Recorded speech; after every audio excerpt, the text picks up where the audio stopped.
সকাল থেকে আজ গোটা দেশের নজর ভোট গণনায়।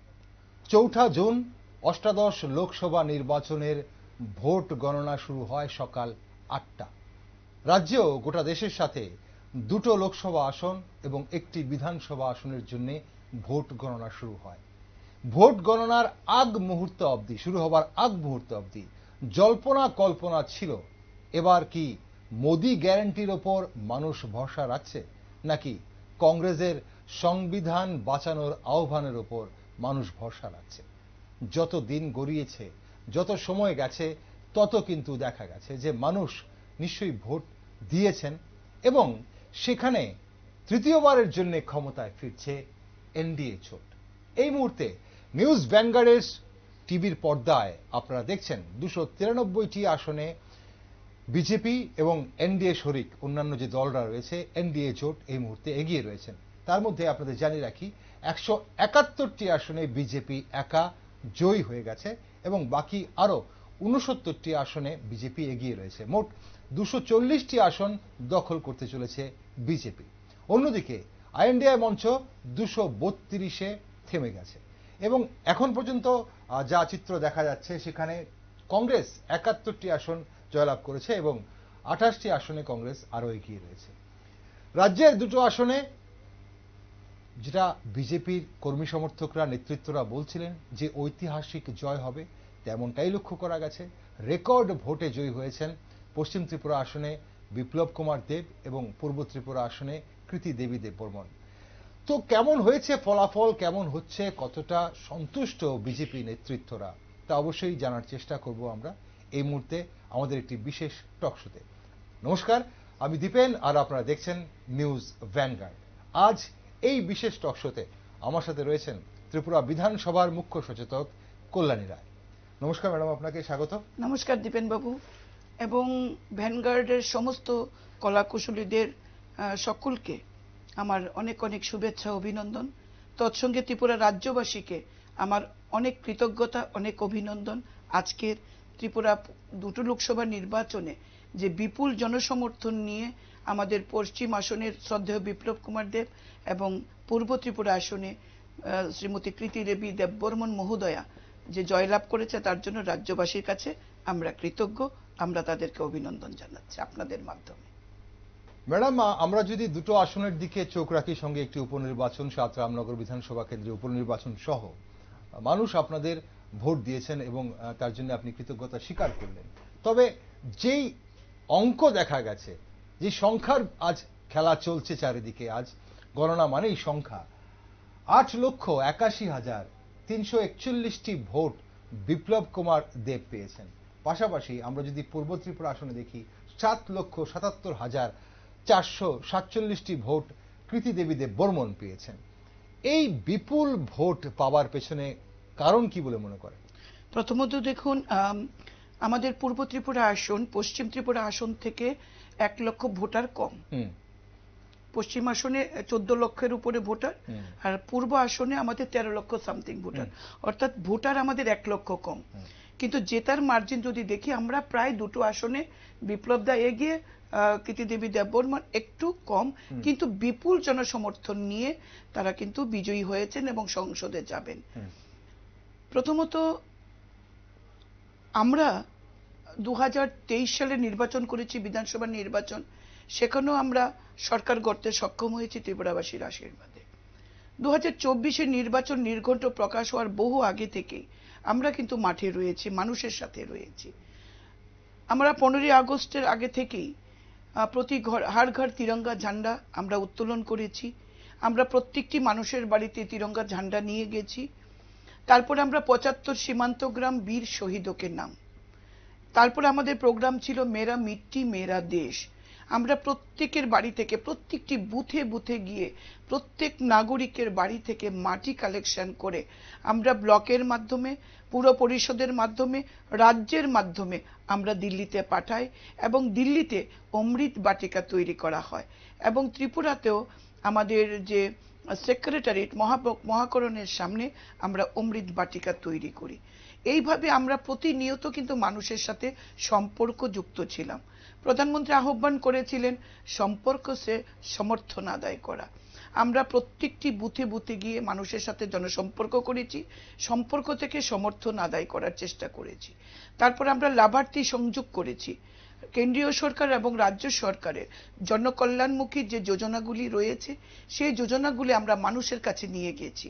আমাদের লক্ষ্য হলো কৃষকরা যাতে কিষাণ সম্মান নিধি পায়, মহিলারা যাতে তাদের সম্মান এবং তাদের যে অর্থনৈতিক নির্ভরতা, আত্মনির্ভর হওয়ার ক্ষেত্রে প্রধানমন্ত্রী যে যোজনা তৈরি করেছেন সেগুলি মহিলারা সঠিকভাবে পাচ্ছেন কিনা, যুবকরার জন্য যে স্ট্যান্ড আপ এবং স্টার্ট আপ ইন্ডিয়া সেই যোজনাগুলি যুবক যুবতীরা পাচ্ছেন কিনা, মাতৃ পুষ্টি প্রকল্প, এই বিভিন্ন প্রকল্পগুলি আমরা মানুষের কাছে নিয়ে গেছি। অর্থাৎ এবং প্রধানমন্ত্রী আবাস যোজনায় ঘর, প্রধানমন্ত্রী স্বচ্ছ ভারত অভিযান, বিভিন্নভাবে এই প্রকল্পগুলি আমরা লাভার্থীদের কাছে নিয়ে গেছি এবং লাভার্থীদের সঙ্গে সম্পর্ক করেছি।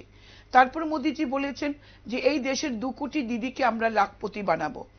আমরা সেই প্রকল্প নিয়ে আমরা সেলফ হেল্প গ্রুপের দিদিদের সঙ্গে, ভিলেজ অর্গানাইজেশন যে দিদিদের সঙ্গে, যাদেরকে আমরা ভিও বলি, এইভাবে প্রত্যেক দিদিদের সাথে আমরা যোগাযোগ করেছি, তাদের সাথে সম্পর্ক করেছি এবং প্রত্যেকটি দিদি যাতে লাখপতি হতে পারেন তার জন্য আমরা প্রত্যেকটি দিদিদের সাথে যোগাযোগ করেছি, সম্পর্ক করেছি। মোদিজির যে স্বপ্ন এই দেশের 2 কোটি দিদিকে লাখপতি বানানো, সেই সম্পর্ক আমরা করেছি এবং এই পর্যন্ত প্রায় 3 কোটির উপর দিদি লাখপতি হয়েছে। আজকে দিদিদের নামে কৃষি ও কৃষক কল্যাণ দপ্তরের থেকে যে বিভিন্ন প্রকল্পগুলি সেগুলি কিন্তু মহিলাদের নামেও হচ্ছে। আর প্রত্যেকটি ক্ষেত্রে মানে মহিলাদের যেমন পুরুষদের যেমন কিষাণ সম্মান নিধি কৃষকদের, তেমনি পশুপালন দপ্তরের মাধ্যমেও পশুপালন নিধি আমরা রাজ্যে চালু করেছি। 2000 টাকা সামাজিক ভাতা প্রত্যেকটি গরিব পরিবারে যাচ্ছে কিনা, প্রত্যেকটি স্বামী হারা মহিলাদের কাছে পৌঁছাচ্ছে কিনা, এইভাবে আমরা লাভার্থীদের সঙ্গে সম্পর্ক করেছি।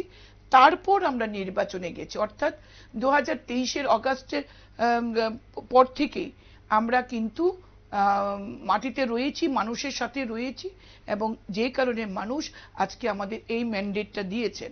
এবং এই রাজ্যে তাবৎকালে কোনো লোকসভার সাংসদ এত ভোটে জেতেননি যেটা আমাদের বিপ্লব কুমার দেব শ্রদ্ধেয় সাংসদ, প্রাক্তন মুখ্যমন্ত্রী পেয়েছেন এবং মহারানী কৃতি দেবী দেববর্মন পেয়েছেন।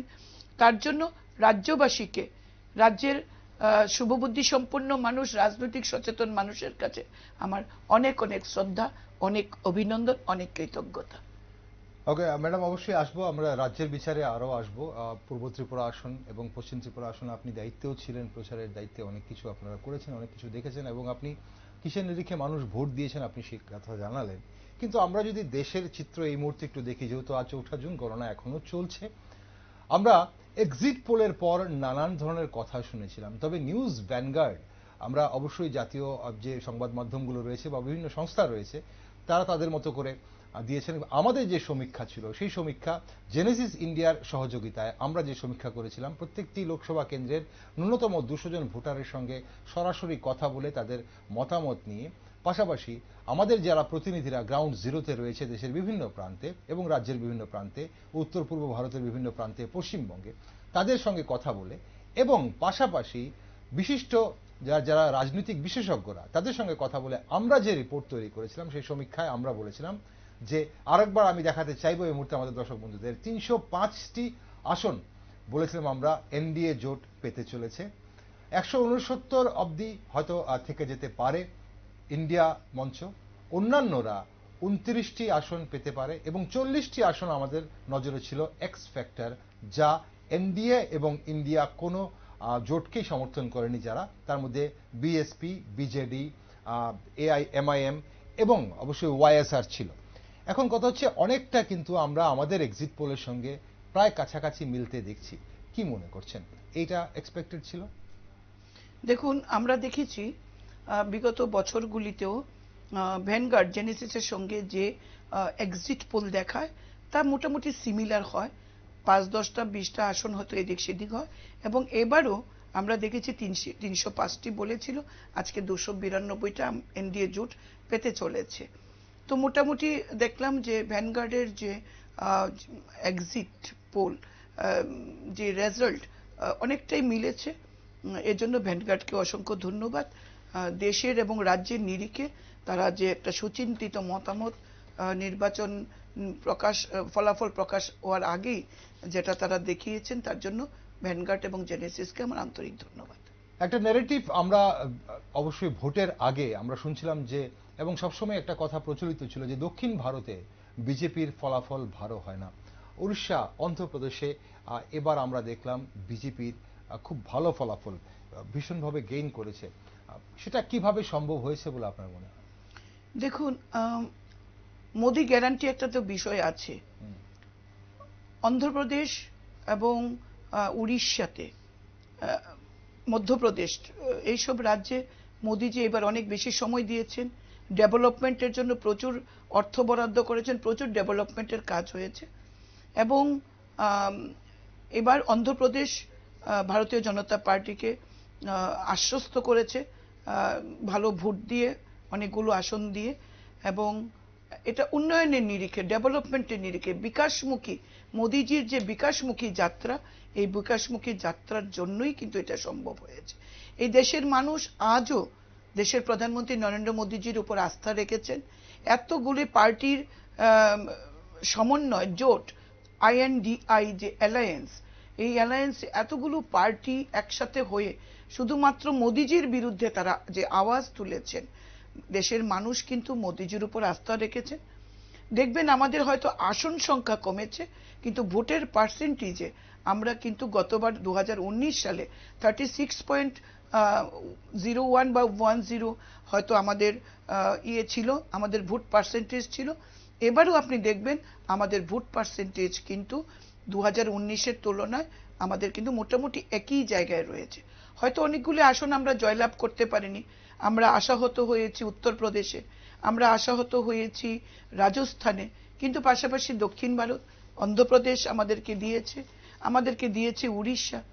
সুতরাং প্লাস এবং মাইনাস হয়ে ভারতীয় জনতা পার্টি NDA আজকে কিন্তু সরকার করতে চলেছে, এটা সত্য।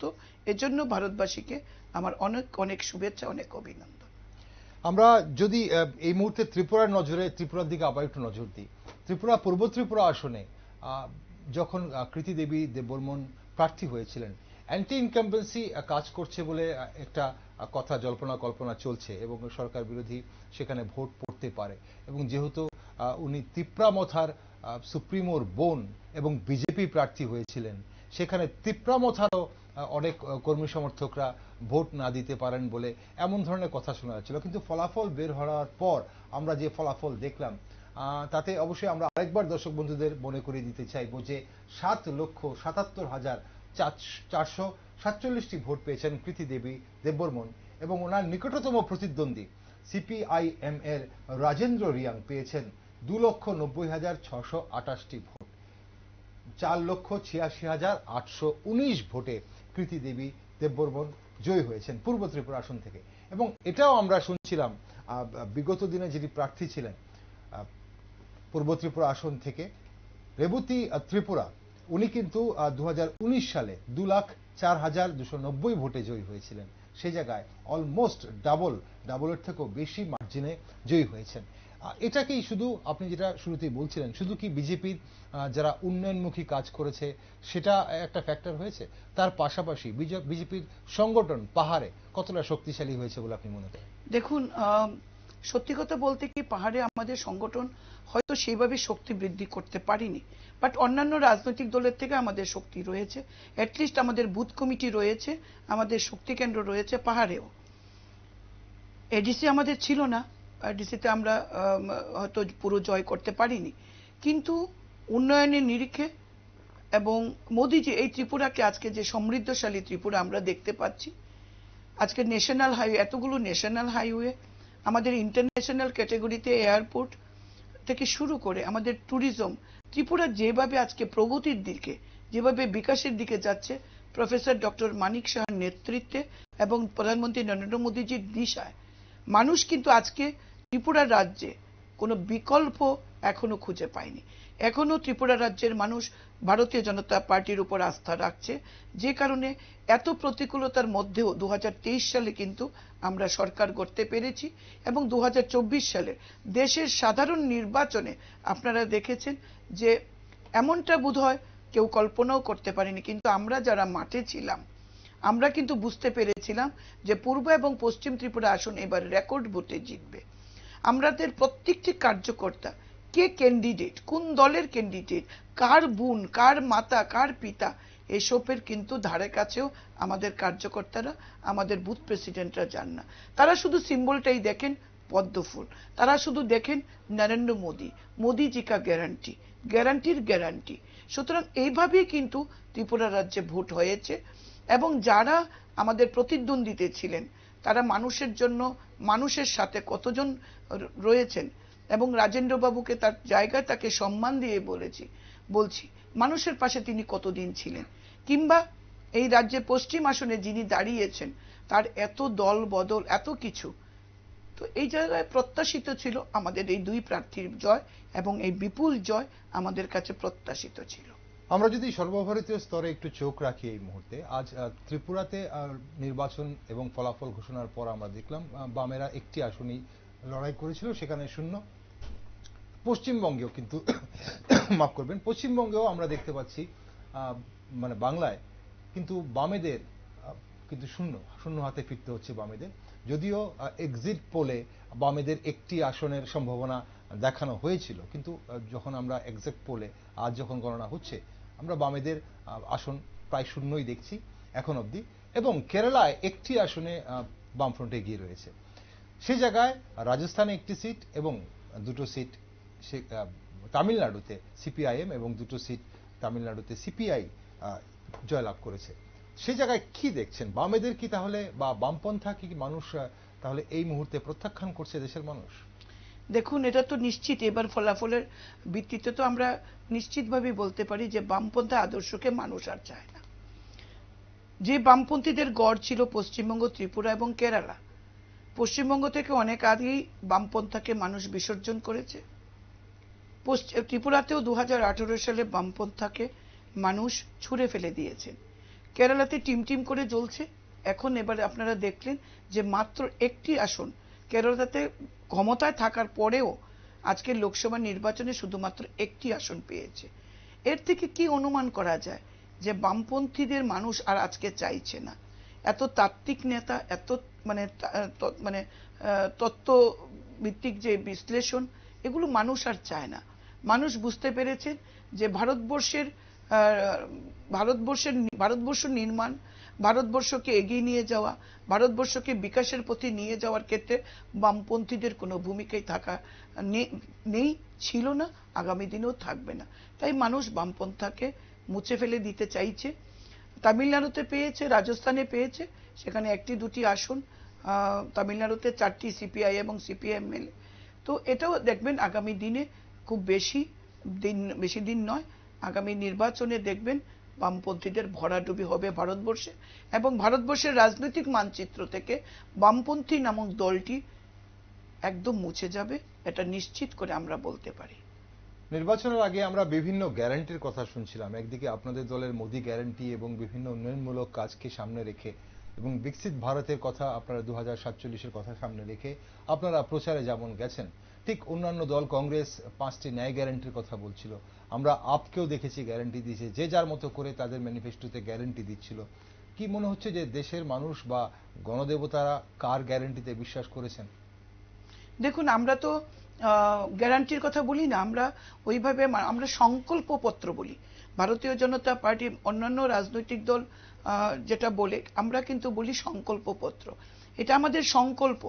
যে কোনো কাজ করতে গেলে যেমন প্ল্যান প্রোগ্রাম করে আমরা একটা তৈরি করি, কাজটা শুরু করি, তেমনি ভারতীয় জনতা পার্টি নির্বাচনে যাওয়ার আগে যে এজেন্ডাগুলি নিয়ে তারা কাজ করে সেটাকে সংকল্প বলেন।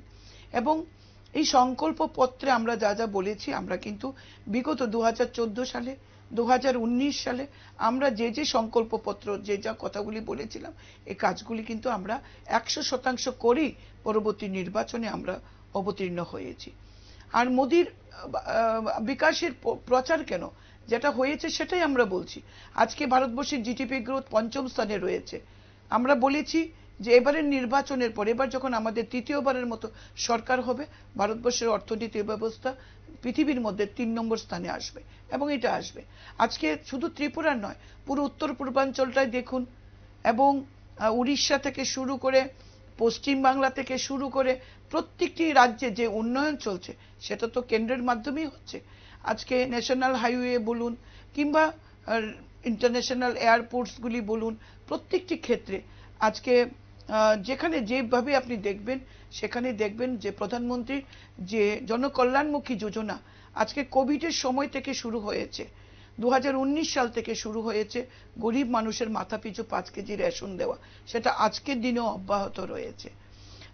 ডাবল ভ্যাকসিন, প্রত্যেকটি মানুষকে আমরা করোনা থেকে যিনি বাঁচিয়েছেন দেশের প্রধানমন্ত্রী, ডাবল ভ্যাকসিন ফ্রিতে দিয়েছেন, যেটা অন্যান্য শক্তিধর রাষ্ট্রগুলো যেটা করতে পারেননি। এবং মোদি হ্যায় তো মুমকিন হ্যায়, সেটা আজকে শুধু স্লোগান নয়, এটা আজকে বাস্তবায়িত। মোদি আছেন বলেই এটা সম্ভব হচ্ছে। সুতরাং মানুষ উন্নয়নের নিরিখে, বিকাশের নিরিখে মোদিজিকে ভোট দিয়েছেন, এবং হয়তো আমরা নিরঙ্কুশ সংখ্যাগরিষ্ঠতা অর্জন করতে পারিনি, কিন্তু মোদিজি তৃতীয়বারের মতো প্রধানমন্ত্রী হচ্ছেন, এটা কিন্তু আজকের দিনের আলোর মতো পরিষ্কার এবং নিশ্চিত। আমরা কিছুক্ষণ আগে আমরা কথা বলেছিলাম সিপিআইএম এর একজন নেতৃত্ব পবিত্র করের সাথে। এই স্টুডিও থেকে আমি ফোন করে ওনার সাথে কথা বলি, এবং আমাদের প্রতিনিধি অঙ্কিতা বর্ধন কথা বলেছিলেন পশ্চিম ত্রিপুরা আসনে জাতীয় কংগ্রেসের যিনি প্রার্থী ছিলেন, বিজিত প্রার্থী আশিস কুমার সাহার সাথে, এবং ওনারা দুজনই কিন্তু প্রায় একই সুরে কিন্তু রাজ্যে এবার যে লোকসভা নির্বাচন হয়েছে সেই নির্বাচনে ভোট প্রহসন নিয়ে ওনারা কিন্তু প্রশ্ন তুলেছেন, এবং ভোট লুট হয়েছে ওনারা বলছেন, এই অভিযোগ ওনারা করেছেন। এমনকি আশিস কুমার সাহা এখানে রিপোলের দাবি জানিয়েছেন বলেও বলেছেন। কি বলবেন? নাচ না জানা উঠান তেরা, নাচতে না পারলে তো উঠানটা বাঁকা হবেই। কারণ তারাই বলেছিলেন 2023 সালেও তারা এরকম বলেছেন, পরবর্তী সময়ে বললেন নির্বাচন সুন্দর হয়েছে, মানুষ ভোটাধিকার প্রয়োগ করতে পেরেছে। এবার তারা এগুলি বলবে জানা কথাই। তারা যদি জিততেন তাহলে তারা হয়তো এগুলি বলতেন না। প্রশাসন সক্রিয় ছিল, ইলেকশন কমিশন অত্যন্ত সক্রিয় ছিল, এবং ত্রিপুরায় আমি দেখেছি ত্রিপুরায় যেভাবে ভোট হয়েছে, আমাদের মাননীয় মুখ্যমন্ত্রী প্রফেসর ডক্টর মানিক সাহা নির্বাচনের আগে সমস্ত কার্যকর্তাদের নিয়ে রিপিটেডলি তিনি বৈঠক করেছেন, সমস্ত এমএলএদেরকে তিনি ডেকে নিয়ে বলেছেন কোথাও যেন কোনো অপ্রীতিকর ঘটনা না হয়, আমরা চাই সত্যিকারের মানুষের ম্যান্ডেটটা আসুক।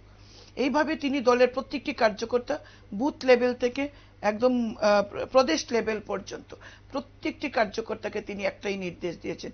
এমনকি আমরা যতদূর জেনেছি পুলিশ প্রশাসনকেও তিনি নিরপেক্ষভাবে কাজ করার নির্দেশ দিয়েছেন। ইলেকশন কমিশন তো বরাবরই নিরপেক্ষতা বজায় রেখে কাজ করেন।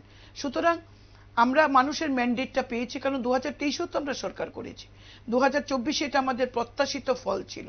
সুতরাং তারা জানে কংগ্রেস সিপিএম এর এই জোটকে রাজ্যের মানুষ মেনে নেয়নি। যদি মেনে নিত তাহলে 2023-এ কিন্তু তারা ক্ষমতায় আসতো। মানুষ দেখেছে এই রাজ্যে কমিউনিস্টের অত্যাচার, নির্বাচনোত্তর সন্ত্রাস এই রাজ্যের মানুষ আজও ভুলেনি সেই দগদগে ঘায়ের কথা, সেই স্ত্রী যার স্বামীকে কুপিয়ে খুন করা হয়েছে, যে মায়ের বুক থেকে ছেলেকে নিয়ে খুন করা হয়েছে রাজনৈতিক সন্ত্রাস শুধুমাত্র কংগ্রেস করার অপরাধে। আজকে এই কংগ্রেসরা যখন কমিউনিস্টের সঙ্গে জোট করে এই রাজ্যের ইলেকশনে অবতীর্ণ হয়েছে, এই রাজ্যের মানুষ কিন্তু মেনে নেয়নি। বহু কংগ্রেসি পরিবার আমাদেরকে গোপনে ভোট দিয়েছেন, বহু সিপিএম এর পরিবার আমাদেরকে ভোট দিয়েছেন, এমনকি আমাদের দলে যোগদান করেছেন। যারা আমাদের যোগদান করেছেন তারা আমাদের বিমুখ করেননি। আজকে এই টিভির পর্দায় আমি দরাজ কণ্ঠে বলি, যারা বিভিন্ন রাজনৈতিক দল ছেড়ে, কংগ্রেস বলুন, সিপিএম বলুন কিংবা অন্যান্য রাজনৈতিক দল ছেড়ে যারা আমাদের দলে যোগদান করেছেন, তারা অত্যন্ত আন্তরিকভাবে আমাদের ভোট করেছেন বলে আজকে আমাদের ফলাফল এত ভালো হয়েছে। এবং রাজ্যের মাননীয় মুখ্যমন্ত্রী যেভাবে মাননীয় মন্ত্রীদেরকে সাথে নিয়ে কাজ করছেন, আমরা আজ প্রধানমন্ত্রী আবাস যোজনা ঘর দিতে গিয়ে ধর্ম বর্ণ নির্বিশেষে আমরা ঘর দিচ্ছি। আমরা কোথাও দেখছি না সিপিএম এর পরিবারে ঘর যাচ্ছে কিনা কিংবা কংগ্রেসের পরিবারে ঘর যাচ্ছে তাকে বাদ দাও। বহু কংগ্রেস পরিবার, বহু সিপিএম পরিবার আছে যারা কিষাণ সম্মান নিধি পাচ্ছেন, এবং আমার বিধানসভা এলাকাতেও, আমরা তাদেরকে বাদ দিইনি, এটা তাদের অধিকার। দেশের প্রধানমন্ত্রী প্রত্যেক কৃষককে দিচ্ছেন। ভাতার ক্ষেত্রেও আমরা এমনভাবে ভাতা দিয়েছি যার জরুরত আছে, প্রয়োজন আছে। আমরা ইচ্ছে করলে কিন্তু প্রচুর ভাতা আমরা তদন্ত করে কাটতে পারতাম, আমরা তা করিনি। আমরা চাই মানুষ, সরকার, আমরা বলি সবকা সাথ সবকা বিকাশ। আমরা এটা শুধু আমাদের স্লোগান নয়, এটাকে আমরা বাস্তবায়িত করছি। আমাদের মোদিজি বলেছেন যে এই ভারতীয় জনতা পার্টি কার্যকর্তার পার্টি, রাষ্ট্রহিতে কাজ করে, রাষ্ট্র নির্মাণে কাজ করে। তাই প্রধানমন্ত্রী নরেন্দ্র মোদীজির দিশায় আমরা কাজ করছি। আমাদের রাষ্ট্রীয় সভাপতি জগৎ প্রকাশ নাড্ডাজি যেভাবে কাজ করছেন, আমাদের স্বরাষ্ট্রমন্ত্রী অমিত ভাই শাহ যে দিশায় কাজ করছেন, আমাদের রাজ্য তার বাইরে নয়। সুতরাং আমাদের এই জয় সুনিশ্চিত ছিল। ম্যাডাম, এই যে অনেকগুলো কাজ করার বাকি রয়েছে এইভাবে বলা হচ্ছিল, প্রধানমন্ত্রী নিজেও বলেছিলেন অনেকগুলো কাজ বাকি রয়েছে। 2047 সালে বিকশিত ভারতের স্বপ্ন উনি দেশবাসীকে দেখিয়েছেন। এবং পাশাপাশি যেমন আমরা যদি নাগরিকত্ব সংশোধনী আইনের কথা বলি, 2019 সালে সেই বিল পাশ হয়েছিল। আমরা 2024 সালে এসে প্রায় 4.5 বছর পর দেখেছি সেটা কার্যকর হয়েছে। এমনইভাবে মহিলা সংরক্ষণ বিল অলরেডি পাস হয়ে গেছে। সেটা কি এবার যেহেতু তৃতীয়বার এনডিএ সরকার আসছে, আমরা অদূর ভবিষ্যতে সেটা দেখতে পাবো বলে? দেখুন, হ্যাঁ, আমি বলছি, প্রথম কথা আমি বলি, এর আগেও তো ভারতবর্ষের স্বাধীনতার 50 বছর পূর্তি হয়েছিল। স্বাধীনতার 50 বছর পূর্তিতে তো কংগ্রেস দল ক্ষমতায় ছিল। যে কংগ্রেস দাবি করে যে ভারতবর্ষের স্বাধীনতা আন্দোলনে কংগ্রেসের ভূমিকা অত্যন্ত গুরুত্বপূর্ণ ছিল, অস্বীকার করছি না। তাহলে 50 বছর পূর্তিটা থেকে কেন ভারতবাসীকে সেই সংগ্রামের ইতিহাস মনে করিয়ে দেওয়া হলো না? কেন ভারতবাসীর মনে সেই দেশপ্রেমকে জাগিয়ে তোলা হলো না? যে কাজটা কিন্তু নরেন্দ্র মোদী করেছেন। 75 বছর পূর্ণ যে আমাদের দেশের স্বাধীনতার, সেই 75 বছর পূর্তিটাকে কিন্তু হাড় ঘাড় তিরঙ্গা ঝান্ডা আমরা উত্তোলন করেছি। ভারতবর্ষের সংবিধান, জাতীয় পতাকা নিয়ে যে আইন রয়েছে তাকে সংশোধন করে আমরা কিন্তু 3 দিনের জন্য জাতীয় পতাকা উত্তোলন করে রেখেছিলাম। এই 75 বছর পূর্তিতে আমরা প্রত্যেকটি নাগরিকের বাড়ি থেকে মাটি নিয়ে মেরা মিট্টি মেরা দেশ, এই দেশ মা আমরা ভারত মাতা বলি, সেই দেশের অমৃত বাটিকা তৈরি করা হয়েছে। এবং এই প্রথম কোনো প্রধানমন্ত্রী যিনি 2047 সাল অর্থাৎ ভারতবর্ষের স্বাধীনতার 100 বছরকে সামনে রেখে যে যোজনা তৈরি করেছেন, সেটা একমাত্র মোদিজি করেছেন। সুতরাং মোদিজি বলেন এবং আমরাও বলি মোদিজি কা গ্যারান্টি, গ্যারান্টিরও গ্যারান্টি। আজকে নাগরিক সংশোধনী আইন, নাগরিকত্ব আইন সেটা যেমন লাগু হচ্ছে, তেমনি অ্যাটলিস্ট আজকের দিনে দেশের প্রধানমন্ত্রী কিন্তু নারী শক্তি অধিনিয়ম বিলটিকে আজকে আইনে রূপান্তরিত করেছেন। যেটা কোনো রাজনৈতিক দল এর আগে ক্ষমতায় থেকেছেন, দেশের প্রধানমন্ত্রী হয়েছেন, দীর্ঘদিন ক্ষমতায় ছিলেন, কিন্তু তারা কিন্তু মহিলাদের নিয়ে শুধু রাজনীতি করেছেন। কিন্তু মহিলাদের রাজনৈতিক যে অধিকার দেওয়া 33% রিজার্ভেশন, সেটা নিয়ে লোকসভায় রাজ্যসভায় চিৎকার চেঁচামেচি করেছেন, কিন্তু আদৌ সে বিলটি পাশ করতে পারেননি। কিন্তু নরেন্দ্র মোদীজির সরকার, দেশের প্রধানমন্ত্রী নরেন্দ্র মোদী কিন্তু সেই কাজটি করেছেন। নারী শক্তি অধিনিয়ম বিলটিকে আইনে রূপান্তরিত করেছেন, রাষ্ট্রপতি তাতে সিলমোহর দিয়েছেন। এখন সেই আইনেই বলা হয়েছে যে নেক্সট পরবর্তী জনগণনার ভিত্তিতে এটা কার্যকরী হবে। সুতরাং আমাদের সরকার আবার আমরা গঠন করছি, আর কিছুদিন পরে মাননীয় প্রধানমন্ত্রী শপথ নেবেন এই দেশের তৃতীয়বারের জন্য প্রধানমন্ত্রী হিসেবে। এবং আমি নিশ্চিত যে এই মহিলা সংরক্ষণ যে আইন, 33% রিজার্ভেশন, এই ভারতবর্ষের লোকসভা, রাজ্যসভা এবং বিধানসভাগুলিতে কার্যকরী হবে। আরেকটা প্রশ্নটার সঙ্গে যুক্তই করে দিই, কারণ একটি আসন আমরা একটি মন্ত্রিত্ব কিন্তু ফাঁকা রয়েছে আমাদের রাজ্যে। তো সে জায়গায় কি আগামী দিনে আমরা কল্যাণী সাহারায়কে দেখতে পাচ্ছি? দেখুন, এটা দলীয় সিদ্ধান্ত। দল যেটা চিন্তা করবেন, এই রাজ্যের ভালোর জন্যই চিন্তা করবেন। মাননীয় মুখ্যমন্ত্রী রয়েছেন, অত্যন্ত রাজনৈতিক দৃষ্টিকোণ থেকে তিনি যেটা করবেন আমরা সবাই তা মেনে নেব।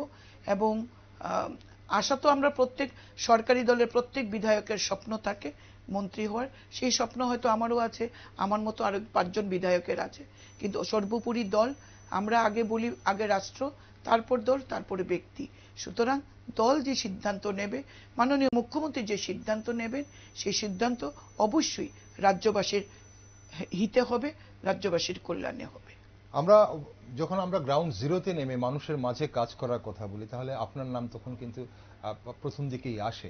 এবং যদি সেই জায়গায় দাঁড়িয়ে আমরা বলি যে এই মুহূর্তে ভোটের ফলাফল আমরা যা দেখলাম তা অবশ্যই তা বলে দিচ্ছে জনগণ কিভাবে বিজেপিকে সমর্থন করেছে এবং আপনাদের প্রার্থীদের সমর্থন করেছে। কিন্তু তারপরও সাংগঠনিকভাবে আর কি কি করার প্রয়োজন রয়েছে বলে আপনি মনে করেন?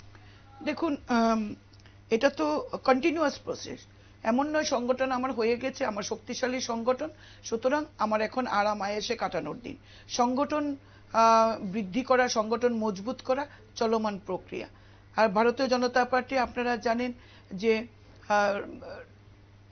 এই থিওরিতে বিশ্বাস করে, আমার মনে হয় রোলিং স্টোন গ্যাদার্স নো মস।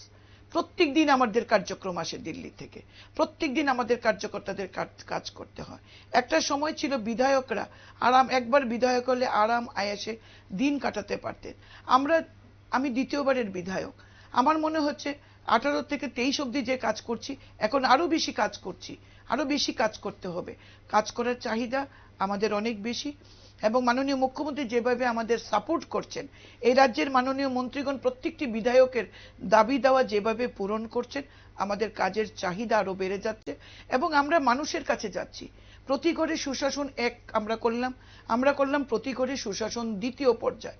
দ্বিতীয় পর্বেও আমাদের একটাই কথা, মানুষকে যেন সরকারের কাছে যেতে না হয়, সরকার যেন মানুষের কাছে যায়, প্রশাসন যেন মানুষের কাছে যায়। আজকে পিআরটিসি বলুন, আজকে যে কোনো সার্টিফিকেট বলুন, তার জন্য মানুষকে হয়রানি হতে হয় না। একটা সময় ছিল বিধায়কের একটা সার্টিফিকেটের জন্য কমিউনিস্ট শাসনে পার্টি অফিসে যেতে হতো, এমএলএরও সেটা দেওয়ার অধিকার থাকতো না। আজকে কিন্তু আমাদের বুথ প্রেসিডেন্টরাও আমাদের কাছে সরাসরি এসে কথা বলে জনগণের জন্য কাজ করতে পারছে। আমরা আমাদের বুথ প্রেসিডেন্টদেরকে বলি যে আপনারা আপনাদের বুথের বিধায়ক। এইভাবে আমরা কাজ করছি। এখানে এলসিএম ডিসিএম এগুলোর বাড়াবাড়ি নেই। আমরা প্রত্যেকেই কার্যকর্তা, আর কার্যকর্তার পার্টি হলো ভারতীয় জনতা পার্টি। সুতরাং মাঠে ছিলাম, আছি, আগামী দিনেও থাকবো। একটা শেষ প্রশ্ন আপনার কাছে, তৃতীয়বারের জন্য ক্ষমতায় বসতে চলেছেন এই মুহূর্তে এনডিএ জোট। আবারও আমি দর্শক বন্ধুদের বলবো, টিভি স্ক্রিনে রয়েছে 293টি আসনে পেতে চলেছে এনডিএ জোট। তার মধ্যে যদি এই মুহূর্তের আমরা বিচার করি, তাহলে দেখা যাচ্ছে বিভিন্ন জায়গায় যে 190টি আসন কিন্তু বিজেপি ইতিমধ্যেই জয়লাভ করেছে, 195টি আসন জয়লাভ করেছে এই মুহূর্তে, এবং 45টি আসনে বিজেপি এককভাবে এগিয়ে রয়েছে। এবং যদি গোটা এনডিএর কথা বলি, 293টি আসনে গোটা এনডিএ জোট এগিয়ে রয়েছে। তো আমরা তৃতীয়বারের মতো ক্ষমতায় দখল করবে, অবশ্যই সেদিকে কিন্তু এগিয়ে যাচ্ছে। দল নিশ্চয়ই অনেক কিছু করবে, অনেক প্রকল্প থাকবে, সেগুলো নিশ্চয়ই আপনারা দলের হয়ে কাজ করবেন এবং সেগুলো মানুষের কাছে, মানুষের দরবারে নিয়ে যাবেন। ব্যক্তিগতভাবে তেলিয়ামুড়ার জন্য বা খোয়াই জেলার জন্য বা গোটা ত্রিপুরার জন্য এবং কাদের জন্য আপনার এই মুহূর্তে কি করার ইচ্ছে?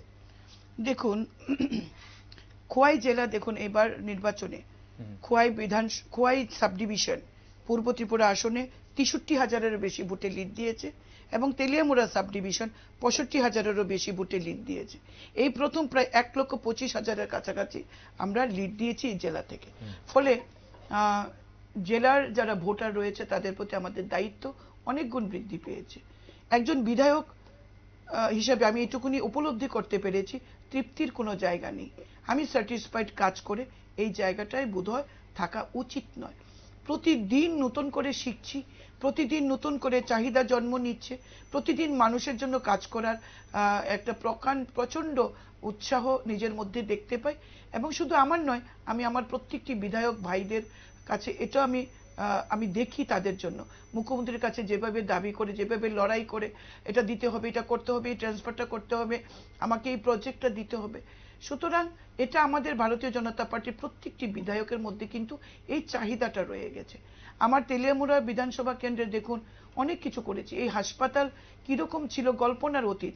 আপনারা দেখবেন এই রামেলের দুর্যোগে হাসপাতালের ওয়ালটা যেভাবে ভেঙে পড়েছে, দেখলে আপনি বুঝবেন সেখানে বোধহয় সিমেন্টই ছিল না, বালি দিয়ে ইট দিয়ে বোধহয় সেই ওয়ালটা করেছিল। 2017 সালে তৎকালীন মুখ্যমন্ত্রী মানিক সরকার যেটা উদ্বোধন করেছে, এবার রামেলে সেই ওয়ালটা ভেঙে পড়েছে। অত্যন্ত বেদনাদায়ক। যাই হোক, আমরা সারাই করে নেব। এই হাসপাতালে শুধু বিল্ডিংটাই ছিল, কিচ্ছু ছিল না। আজকে সেখানে অপারেশন থিয়েটার চালু হয়েছে, ব্লাড ব্যাংক হয়েছে, অক্সিজেন প্ল্যান্ট হয়েছে, চাইল্ড ওয়ার্ড হয়েছে, ইসিজি, সোনোগ্রাফি সব হচ্ছে আজকে তেলিয়ামুড়া। সমস্ত স্পেশালিস্ট ডক্টর, গাইনি বলুন, মেডিসিন বলুন, অর্থোপেডিক বলুন, চাইল্ড স্পেশালিস্ট বলুন, সব রয়েছে। আজকে তেলিয়ামুড়ার যে কৃষি মার্কেটটা আজকে প্রায় 5 কোটির উপর সেটার কাজ শুরু হয়েছে, আরো 3 কোটি টাকার কাজ হবে। আজকে মোটর স্ট্যান্ড হয়েছে, আজকে উন্নত মানের শ্মশানঘাট হয়েছে, আজকে স্টেডিয়াম হচ্ছে। প্রত্যেকটি জায়গায় তেলিয়ামুড়ায় নতুন করে আমরা ডেভেলপমেন্ট দেখতে পাচ্ছি, করছি। সেটা আগামী দিনে সবচেয়ে বড় যেটা তেলিয়ামুড়ার মানুষের, মিউনিসিপ্যাল এরিয়ার মানুষের জলের সমস্যা যেটা ছিল, সেটাও কিন্তু প্রায় শেষ হওয়ার পথে। 5 কোটি টাকা খরচা করে আমরা চাকমাঘাট থেকে জল নিয়ে সেটা তেলিয়ামুড়ার 15টি ওয়ার্ডে আমরা মানুষের ঘরে ঘরে জল পৌঁছে দেব। এখন আমার মনে হয় যেটা কাজ করার, মহিলাদের ডেভেলপমেন্ট কিভাবে করা যায়। আমরা চাই মহিলারা আত্মনির্ভর হোক, এই জন্য মহিলাদের জন্য বিশেষ কিছু যোজনা তৈরি করতে হবে। সেটা নিয়ে আমরা রাজ্যের মাননীয় মুখ্যমন্ত্রী এবং সোশ্যাল ওয়েলফেয়ারের মন্ত্রীর সঙ্গে কথা বলবো। এই রাজ্যের যুবক যুবতীদের জন্য কিছু প্ল্যান তৈরি করতে হবে, কর্মসংস্থান এগুলি করতে হবে। এগুলি চলমান প্রক্রিয়া। আমাদের মধ্যে স্পেশাল এক্সিকিউটিভের ইন্টারভিউ হয়ে গেছে, নির্বাচন মডেল কোড অফ কন্ডাক্ট চালু থাকাতে সেগুলো হয়নি। সুতরাং টেটে প্রচুর চাকরি হয়েছে, আগামী দিনেও হবে। সুতরাং এই অনেকগুলো জায়গা রয়েছে, এখনো আমাদের কাজ করতে হবে এবং আমরা কাজ করব। কাজ করার জন্য আমরা তৈরি আছি। অসংখ্য ধন্যবাদ ম্যাডাম, আচ্ছা আমাদের সঙ্গে থাকার জন্য। আজকের এই গুরুত্বপূর্ণ দিনে ব্যস্ততার মধ্যেও আমাদের নিউজ ভ্যানগার্ডকে আপনি সময় দিলেন। আগামী দিনের জন্য শুভেচ্ছা আপনাকে। অসংখ্য নমস্কার। নমস্কার সকলকে। দর্শক বন্ধুরা, এতক্ষণ আপনারা শুনছিলেন রাজ্যের জনপ্রিয় বিধায়িকা তথা বিধানসভার মুখ্য সচেতক কল্যাণী সাহা রয় আমাদের সঙ্গে ছিলেন। উনি ওনার আশা ব্যক্ত করলেন যে তৃতীয়বারের জন্য ক্ষমতায় আসছেন এবং কিভাবে এই যে রেকর্ড ভোটে জয়ী হয়েছে বিজেপির দুজন প্রার্থী পূর্ব ত্রিপুরা আসনে এবং পশ্চিম ত্রিপুরা আসনে, কেন সম্ভব হলো, কিভাবে সম্ভব হলো, সেই বিষয়ে উনি বলেছেন। তবে নিউজ ভ্যানগার্ড নজরে রাখছে এই মুহূর্তে আরও যে খবরের দিকে। করোনা এখনো শেষ হয়নি, কি হচ্ছে না হচ্ছে সেদিকে আমরা খবর রাখছি, নজর রাখছি, আপনাদের সামনে তুলে ধরবো। তাই আপনার সঙ্গে থাকুন, দেখতে থাকুন শুধুমাত্র নিউজ ভ্যানগার্ড।